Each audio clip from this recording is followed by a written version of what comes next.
Part 3, Chapter 10, In Place of Politicals. But in that grim world where everyone gnawed up whomever he could, where a human's life and conscience were brought for a ration of soggy bread, in that world who and where were the politicals, bearers of the honor and the torch of all the prison populations of history? We have already traced how the original politicals were divided, stifled, and exterminated. And in their place? Well, what did take their place? Since then we have had no politicals, and we could not possibly have any. What kind of politicals could we have if universal justice had been established? They simply abolished the politicals. There are none, and there won't be any.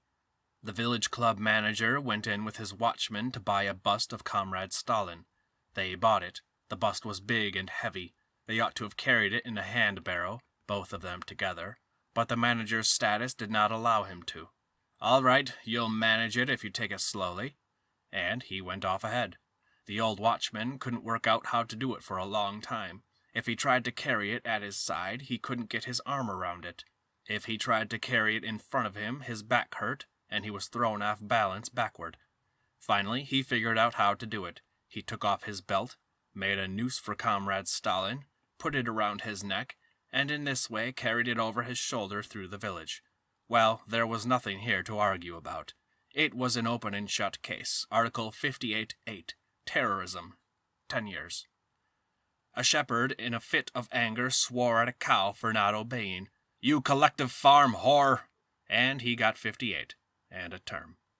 A deaf and dumb carpenter got a term for counter-revolutionary agitation. How? He was laying floors in a club. Everything had been removed from a big hall, and there was no nail or hook anywhere. While he was working, he hung his jacket and his service cap on a bust of Lenin. Someone came in and saw it. 58. 10 years. The children in a collective farm club got out of hand, had a fight, and accidentally knocked some poster or other off the wall with their backs. The two eldest were sentenced under Article 58. On the basis of the decree of 1935, children from the ages of 12 and on had full criminal responsibility for all crimes. They also sentenced the parents for having allegedly told them to and sent them to do it. A 16-year-old Chuvash schoolboy made a mistake in Russian in a slogan in the wall newspaper. It was not his native language. Article 58, 5 years. And in a state farm bookkeeping office the slogan hung, "Life has become better, life has become more gay." Stalin. And someone added a letter in red pencil to Stalin's name, making the slogan read as though life had become more gay for Stalin. They didn't look for the guilty party, but sentenced the entire bookkeeping office. Boris Mikhailovich Vinogradov, with whom I served time in prison, had in his youth been a locomotive engineer. After the workers' school and an institute, he became a railway transport engineer, and was not put immediately on party work, as often happens too. And he was a good engineer. In the Sharashka, he carried out complex calculations in gas dynamics for jet turbines. But by 1941, it's true, he had become the party organizer of the Moscow Institute for Railroad Engineering. In the bitter Moscow days of October 16th and 17th, 1941, seeking instructions, he telephoned, but no one replied. He went to the district party committee, the city party committee, the provincial party committee, and found no one there. Everyone had scattered to the winds. Their chambers were empty, and it seems he didn't go any higher than that. He returned to his own people in the institute and declared, "Comrades, all the leaders have run away, but we are communists. We will join the defense." And they did just that. But for that remark of his, "They have all run away," those who had run away sent him who had not run away to prison for 8 years. For anti-Soviet propaganda. He was a quiet worker, a dedicated friend, and only in heart-to-heart conversation would he disclose that he believed, believes, and will go on believing, and he never wore it on his sleeve. Irina Tukinskaya was arrested while leaving church. The intention was to arrest their whole family, and she was charged with having prayed in church for the death of Stalin. Who could have heard that prayer? Terrorism, 25 years.